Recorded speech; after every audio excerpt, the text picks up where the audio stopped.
Zapraszam doktora Jacka Rowleya. Jack, please come here.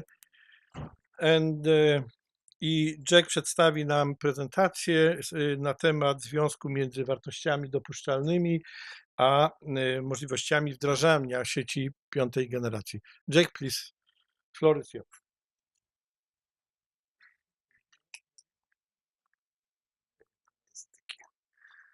Thank you very much to the organizers for the invitation to be here. Last year I watched this event online afterwards, so I do understand the importance of having that availability and the recording of the event. It was very informative.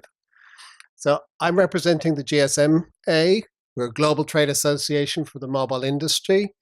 And as was said in my introduction, I deal with both electromagnetic field issues and with sustainability issues. And this is the symbol of the UN Sustainable Development Goals. And the mobile industry was the first industry sector to make a global commitment to supporting those Sustainable Development Goals. And the enhancement of communication is important for economic, social, and environmental development. And 5G is going to be part of that in the future. But I'm going to focus on this talk on, as it says, the implications of EMF limits for deployment of 5G networks. I want to emphasize something that the minister said in his opening remarks. There is a sense of urgency about getting the policy framework right for 5G. Deployments are already happening. In North America, Verizon started first 5G deployments 2 or 3 months ago, using 5G technology to provide last mile access fixed broadband to homes. Earlier this week, the South Korean operators launched 5G services for enterprise customers. So it is happening now. Further country launches are expected in the near future. In the US, we expect to see the first 5G mobile services certainly by next year. And in other markets that will follow rapidly beyond. There are already in place many trials. There are already in place deployments in countries in anticipation of commercial launches. So there is an urgency about making the policy framework right. There are many different reasons why we think 5G is going to be not just an evolution, but also a revolution around mobile technology and wireless communication benefits. In the circle, you see some of the technology objectives: higher data rates, shorter latency, greater numbers of connections, and greater efficiency, and so forth.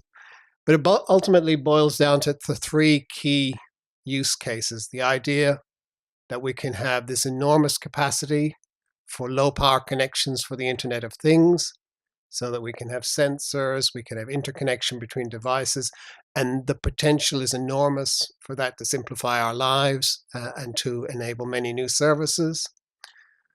Higher data rates, so we can have a greater experience on our mobile services. And as I gave the example in North America, they're looking at using initially a 5G service as effectively a replacement for a fixed connection. And then the really new area related to 5G is this ultra-reliable and low latency communication. And this is the one that both has the most opportunity and probably the most uncertainty around it. So this is where we're going to see 5G networks used in industry. We're going to see 5G networks enabling new services in medicine, so remote telemedicine, remote surgery, operation of robots, autonomous vehicles, and so forth. But if we're really going to have that capability, then we do need to have this new services, because this is one of the new, really novel things in 5G. The networks of the future will be different to the networks of the past. We will continue to have that broader coverage of macro base station sites, but we'll also see a greater use of small cells, particularly at higher frequencies, which are being talked about for some 5G deployments. And this is a technology that is already in place. So there are already 4G LTE small cells being deployed to improve coverage, to improve capacity in certain areas. And in France, the French spectrum agency, ANFR, is doing a study looking at what does a small cell mean, both in terms of electromagnetic field exposure and in the performance for customers. And I just summarized the results from the preliminary report of April 2017, that from a service point of view, small cells give increased data rates, they reduce the power from the mobile phone, which in turn means longer battery life, and they don't really change the exposure in the environment because these are low power access points. And this is contrary to myths that we might see on the internet that suggest that the increased number of small cells will mean increased exposure. It doesn't look like that will be the case. The other feature that comes with 5G, and I'll talk more about this in my second talk today, is advanced antenna technologies. And in particular, the idea of beam steering through massive MIMO, which is a multiple antenna technology. So today, the energy from the base station is distributed over a wide area. So whether I'm using my mobile phone or not, I'm receiving energy. The idea with these advanced antenna technologies is that I will receive that energy only when I want to make a call.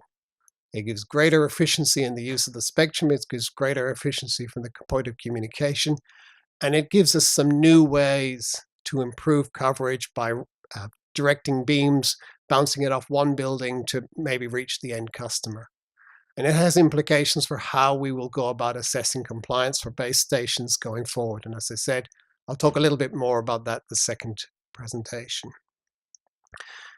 If we talk about electromagnetic field topics now and the question of limits, the first and most fundamental point we know today is that restrictive EMF limits do not reduce the exposure in the public. And ultimately, if we're talking about a health protection point of view, it is exposure to the electromagnetic fields. So having a restrictive limit does not change the exposure. The exposure in Poland, in Warsaw, is the same as in London. London has the international limits, Poland has more restrictive limits. So from the point of view of that, it does not provide any public health benefits. What restrictive limits do is they increase the compliance zone size.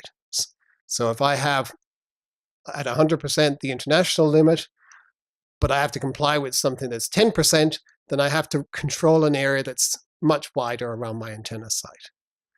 From a practical point of view, that makes challenges. And what it can mean is that if I can't control that, so it's on the rooftop of the building where I've got my antennas, then I need to reduce the power of my antenna, which means more antennas, which also means more difficult to provide in-building coverage in areas. And we see that in networks in countries today that have restrictive limits. Now, when I started to prepare these slides, I thought a good place to start was this recent report from the Belgian regulator, the BIPT, where they were asked to look at what were the limits needed to allow 5G deployment.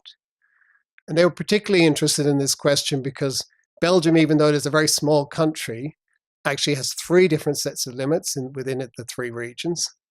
And the city of Brussels has the most restrictive of those limit values. And they already experience congestion on the 4G networks today. They already experience difficulties with deployment. And there are no 5G trials in Brussels because the operators have said they cannot deploy in Brussels with the current limit values.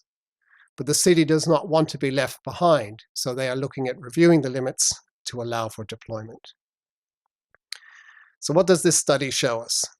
So first off, they say in terms of looking at the limits as they exist today in Brussels, they are not a long-term solution for the deployment of 4G or 5G services. They force the operators to reduce the power, which impacts the coverage of the networks, particularly indoors, and also the capacity of the networks. And it also means that the operators cannot deploy the frequencies they've already purchased in some situations to deliver the capacity. And we have seen similar reports in Switzerland, which also has restrictive limits. So one of the questions from concerns groups is say, well, let's turn off 2G or 3G in order to allow 5G deployments. So there's a number of problems with that. So in Belgium, as in some other countries, 2G networks are used to connect smart meters. You cannot just turn off the 2G network while you're providing that smart meter connectivity. But there's also more fundamentally, if you turn off those networks, the traffic demand continues. So it moves somewhere else. It moves to the 3G network, it moves to the 4G network, or it moves to the 5G network. So the exposure won't change. And they also talk about other factors in terms of roaming and people visiting the region. So they say it's not realistic to think that turning off one existing technology is a way to promote 5G deployment. They also say, and this is another proposal we see, well, maybe you can use just lots and lots and lots of small sites and low power sites.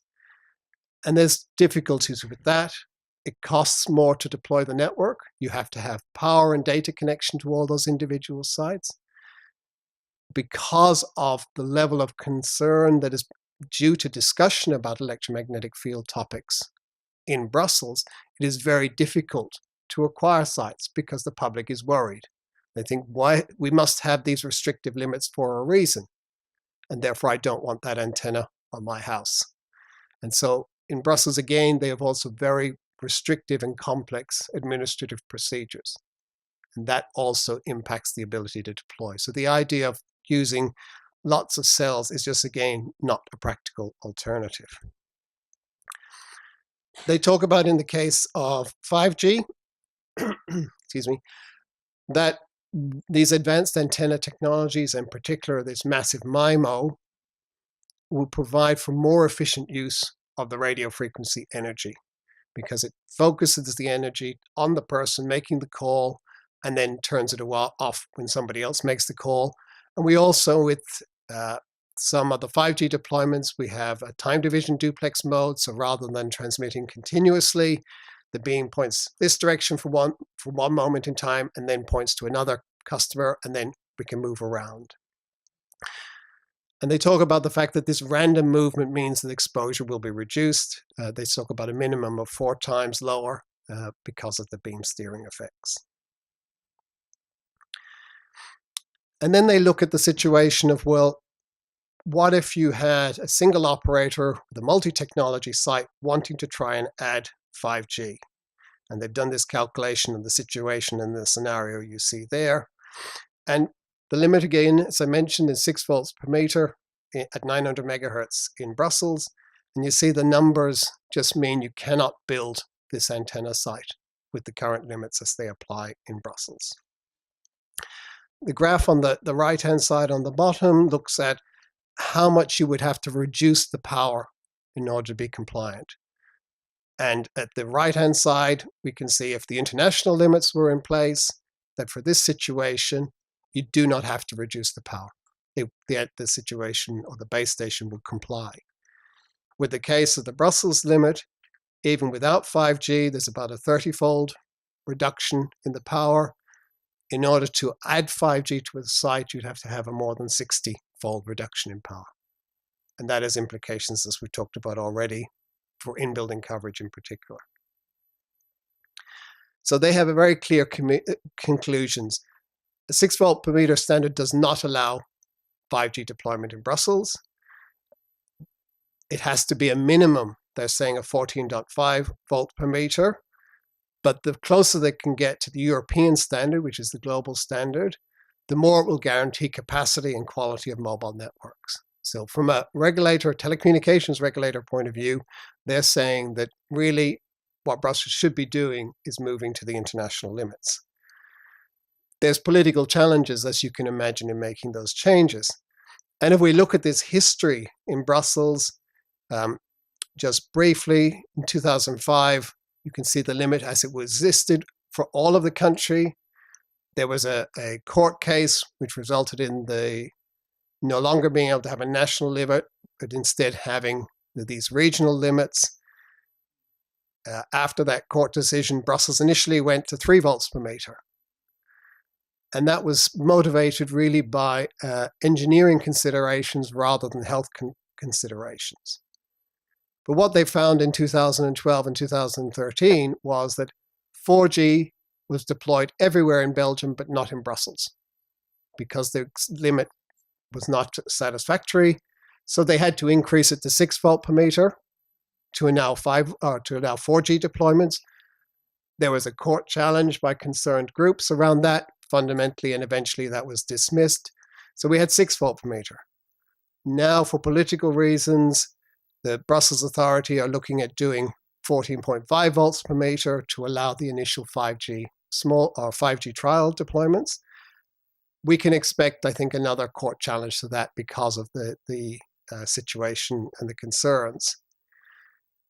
But the message from the regulator point of view is that this is only an interim solution, and it's only a matter of time, I think, before Brussels will have to go to the international limits if it wants to have efficient deployment and efficient services. And we have examples of countries which have gone directly to the international limits. Within Europe, Hungary moved from the Soviet limits to the international limits in 2003. New Zealand, Australia moved from an old limit, which meant an increase of about a factor of 5 for frequencies above 2 gigahertz in 1999 for New Zealand, in 2003 for Australia. They made the step that they should follow the science, and the science said we should follow the international limits. And in all those countries, there was concern from the regulator, and there was concern from others that there would be opposition. And there was groups that were concerned, but the reality has meant they've made the move. There was no mass panic, and it has meant for a more efficient deployment of services in those countries. So I think there's some discussion about reviewing the limits in Poland. I would say make the move once, where the science directs, and that is to the international limits. And we have at this point in time some harmonization opportunities, some reasons to make that limit move.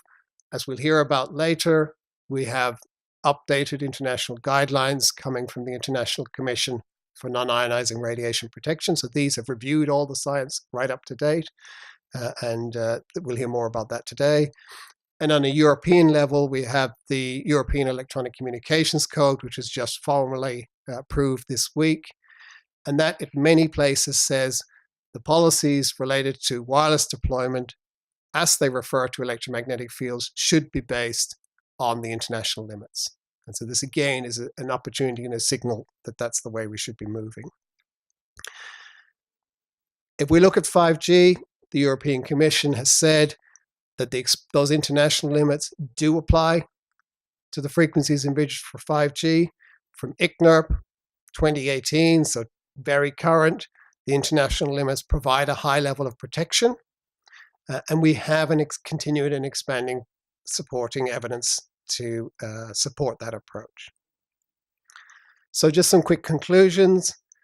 The international limits are protective of public health.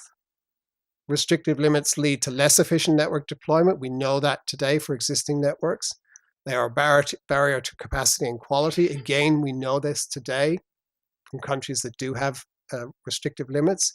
And we also see increased concern. They do not reduce the concern. They look like they confirm that there is a problem. So they're not a solution to concern. As I'll talk about some more in the later presentation, when we think about RF compliance, we should be thinking about accuracy. And accuracy means we need to take into account the fact that the signals vary with time, as the professor said in his opening presentation. And they also vary, particularly as we move into advanced antenna technologies, they vary in space because of the beam steering effects. And so there are new approaches that are needed to how we assess compliance. But these are not just for 5G technologies. The statistical approaches in this particular also apply for existing technologies, 3G and 4G. And we already in Italy have these approaches being applied. And thank you for listening.